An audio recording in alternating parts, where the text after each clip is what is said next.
l'association a 51 ans officiellement, 53 en réalité, puisque l'aventure a commencé au milieu des années 60, 66 environ. En fait, tout simplement parce que le village de Semur-en-Vallon est en train de crever, comme tous les petits villages de la Sarthe à l'époque.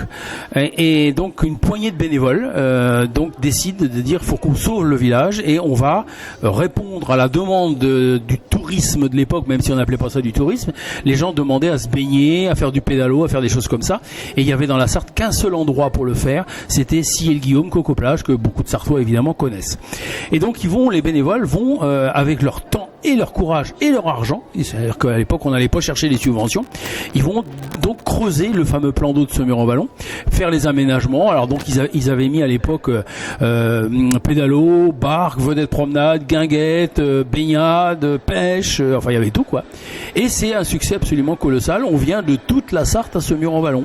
C'est plein partout, il y a plein de monde, c'est vraiment le succès. Et donc dans ces années-là, on ouvre en juillet 68, et dans ces années-là, il y a les premières Floralies qui étaient à Orléans en l'occurrence, donc début des années 70, tout début des années 70, et des bénévoles vont là-bas et voient un petit train dans le parc des Floralies d'Orléans. Et donc à l'époque, le Decoville, puisqu'on est Decoville aujourd'hui, le Decoville on le jetait, on mettait tout à la ferraille. Donc ils s'en vont chez Jacques Pasneau, ferrailleur à Mont-Doubleau, là à 20 km. Et bien entendu à l'époque ils trouvent dans le terrain, dans le parc de ferraille à Jacques Pasneau, ils trouvent une vieille loco, 3 wagons, 4 bouts de rail, et hop ils ramènent tout ça là et ils installent ça au bout du plan d'eau. Donc comme ils installent ça au bout du plan d'eau, ils vont mettre un petit train mais très court, 200 mètres de voie, voilà, et on va dire un manège, c'était guère plus qu'un manège. Et voilà comment on va commencer l'aventure ferroviaire à Semur-en-Vallon. Alors pourquoi on basculera plus tard du plan d'eau, donc du nautisme au ferroviaire? Tout simplement parce que notre succès est tellement monumental que beaucoup de communes de la Sarthe vont dire c'est vachement bien ce qu'ils ont fait à Semur-en-Vallon et on va faire pareil. Et c'est comme ça qu'on va voir pousser plein de plans d'eau dans la Sarthe, des grands plans d'eau, pour en citer quelques-uns comme ça, Mansigné, Marson, Tuffet, La Ferté, etc. Donc voilà, des grands plans d'eau. Nous on a 1 hectare d'eau et ces grands plans d'eau-là, ils ont 15, 20, 30 hectares. Donc il est évident que on se rend compte, mais quand même au bout d'un moment, une quinzaine d'années, on se rend compte que la clientèle nautique est en train de réduire. Forcément, ils s'en vont dans les grands plans d'eau, les gens. Donc là, les bénévoles se disent, qu'est-ce qu'on fait ? Ça serait peut-être pas bête d'abandonner la partie nautique, c'est plus notre truc. Par contre, de développer la partie ferroviaire, mais sous forme patrimoniale. C'est ce qui va se passer en 88, donc 1968-1988, ça fait 20 ans. Donc on arrête le plan d'eau, nous, association. Donc on le donne à la commune de Semur-en-Vallon gratuitement. Et bon, la commune va juste garder la partie promenade, pêche, voilà, c'est un lieu sympa pour se balader, mais il n'y a plus les activités nautiques. Et puis nous, on va petit à petit développer la partie ferroviaire, donc en agrandissant notre circuit jusqu'à, on va dire, vers 1980, petite année 80. Le ferroviaire va donc se développer à partir de 88, mais déjà on avait un peu développé avant. Et dès le milieu des années 80, on va commencer le musée au train, sous forme simplement d'une première voiture qui était la voiture de métro, qui est aujourd'hui, on va dire, le clou du spectacle ici. Donc voilà, c'est comme ça qu'on va basculer petit à petit vers le ferroviaire, voie de 60 bien sûr, mais petit à petit, voie normale également. Et puis voilà, alors je fais simple, parce qu'il y a eu des hauts et des bas bien entendu, mais jusque dans le début des années 2000, vers 2003-2004, où monsieur le préfet de l'époque nous dit, vous savez, vous êtes niveau accessibilité, c'est pas top, voilà, les gens passent dans les voies de chemin de fer, s'en vont dans le champ, traversent une passerelle bancale, voilà, c'était quand même moyen. Et il nous dit, c'est pas possible, à terme, faut arrêter, vous pourrez plus recevoir de visiteurs. Et c'est là qu'on s'est dit, qu'est-ce qu'on fait, quoi. Et c'est là qu'a commencé à naître cette idée de musée au train, qui au départ n'était qu'un hangar, un simple hangar, qu'on va développer, qu'on va améliorer, jusqu'à un moment où on rencontre des gens de l'association Decoville. Ça s'appelait la Seine-Made exactement. C'était basé à Évry, donc dans l'Essonne aujourd'hui. Évry, Corbeil, Courcouronnes, ça c'est le secteur de Decoville, de l'aventure Decoville. Et donc ces gens-là, Decoville a tellement été une fabuleuse aventure mondiale que ces gens-là, dans le secteur d'Évry-Corbeil, là, ont dit, il faut qu'on fasse le musée de Coville. Ils se sont battus pendant presque une vingtaine d'années.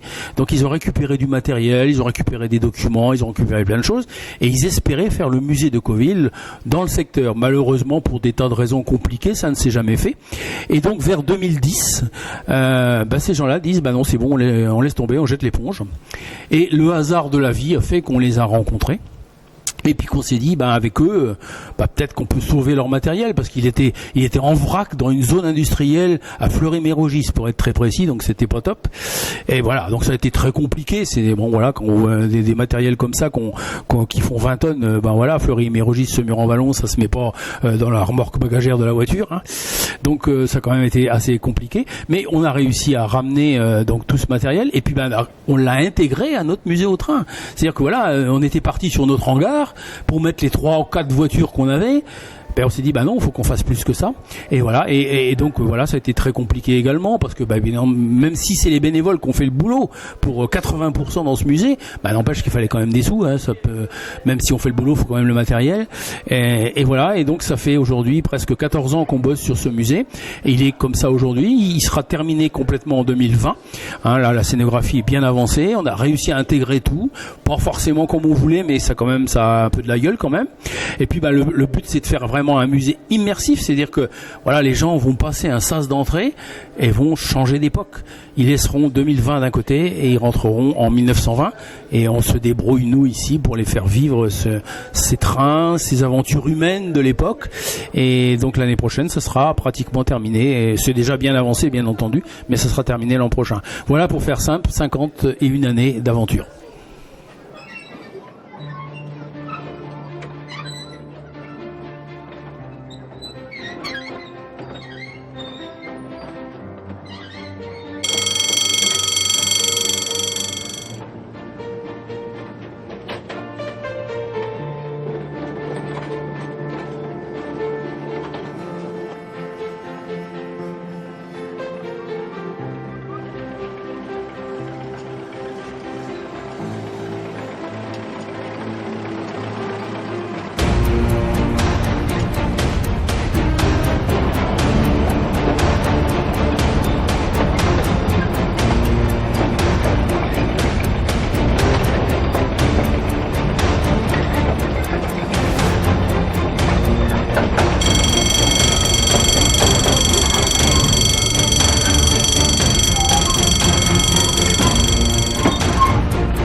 reconstituer l'image qu'était cette grande usine. Donc vous allez pouvoir rentrer dans le musée à cette image en traversant la porte numéro 2 comme si vous étiez des salariés de l'usine de Coville. Et à l'intérieur, vous allez pouvoir trouver plein d'informations sur lui, sur son activité, mais également sur les trains en général. Donc nous avons un musée interactif et immersif. Donc il ne faut pas hésiter à appuyer sur tous les boutons que vous trouvez. Il ne faut pas hésiter à regarder les vidéos, à écouter les sons, vraiment à vous imprégner de tout cet univers. Et donc pour s'amuser un petit peu, entre guillemets, on a mis en place cette année des questionnaires. Donc il y en a pour les enfants et il y en a pour les adultes. Donc je vais vous les distribuer, voilà. Donc c'est pas obligatoire, mais ça va vous aider à découvrir un petit peu le musée. Et donc vous allez avoir des bénévoles à l'intérieur du musée qui ont ce badge-là. Dernièrement, dans les dernières années, on a monté le musée de Coville, que vous pouvez voir derrière moi, qui est à visiter bien sûr. Et il ne faut pas hésiter à venir nous voir. Le but est là. C'est complètement insolite. Et ça vaut vraiment le coup de venir nous voir, bien entendu. et de participer à notre développement, parce que bien sûr les billets qu'on vous vend, bien entendu, contribuent au développement de notre site, malgré tout, et donc on compte sur vous, bien entendu. Donc ici, ce n'était qu'un champ avant. Oui, tout à fait. Il n'y avait rien du tout. Donc vous avez pu voir en montant avec le train, le paysage que vous avez pu découvrir. Ce sont des anciens, des anciens marécages. On ne veut pas dire des marécages, c'est des champs, des prés qui sont devenus, qui sont remplis d'arbres, bien entendu. Mais à l'origine, il n'y avait rien du tout. C'est-à-dire que tout a été créé par les bénévoles. Donc tout est devenu un site touristique. Tout à fait, complètement. Qui a eu l'idée au départ? Alors l'idée de départ, c'est mon papa qui est malheureusement parti aujourd'hui, qui a été maire de la commune pendant pas mal d'années, et donc il avait pour but de développer la commune, et donc c'est pour ça qu'il a créé le plan d'eau en premier lieu, puis après de fil en aiguille, bien sûr, il y a eu le train. Et voilà.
Mais je peux être très féroce quand il le faut, rassurez-vous.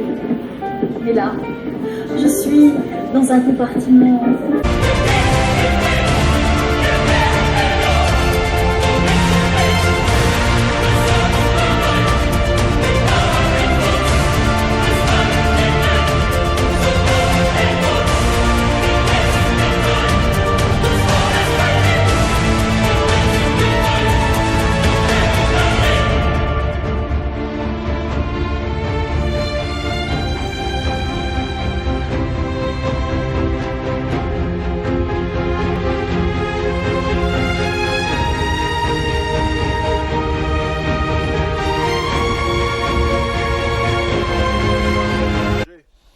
Eh bien, le projet, c'est tout simplement qu'on a découvert il y a quelque temps qu'il y avait dans la Sarthe des mines de charbon.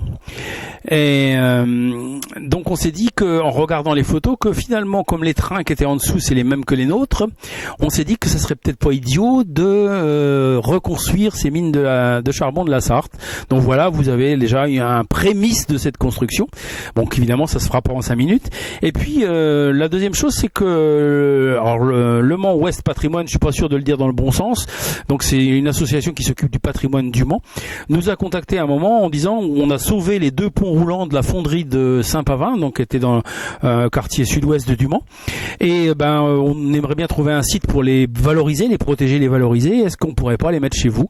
Et donc voilà, donc nous sommes partis sur l'idée de dire finalement mine et fonderie c'est la même famille, tout ça lié avec le train de Deauville. Donc on est bien dans le même ordre d'esprit. Et donc on va essayer de créer une reconstitution aussi bien des ponts roulants qu'il faut restaurer, que vous voyez derrière, et puis que le projet de mine qui va avec. Tout ça sera évidemment in fine visible de l'intérieur du musée, et on expliquera c'est quoi tout ça et d'où ça vient et comment ça marchait.